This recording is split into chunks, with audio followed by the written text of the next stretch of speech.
திருச்செந்தூரில் கோலாகலமாக கொண்டாடப்படும் சூரசம்ஹார திருவிழாவின் பின்னணிக் கதை பற்றி உங்களுக்கு தெரியுமா? இதோ உங்களுக்காக மிகவும் சுவாரஸ்யமா. சூரபத்மன் எனும் அசுரனை அழித்து தேவர்களைக் காக்க முருகன் மேற்கொண்ட போரே இந்த விழாவின் அடிப்படை ஆகும். இதற்காக பக்தர்கள் 6 நாட்கள் விரதமிருந்து முருகனை வழிபடுவார்கள்.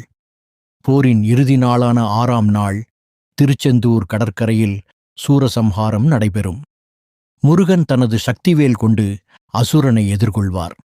போரின் போது சூரபத்மன் யானை, சிங்கம் என பல்வேறு மாய உருவங்களை எடுப்பான்.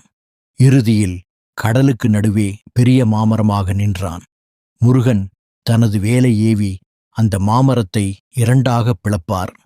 அசுரனின் ஆணவம் அழியும் தருணம் அது.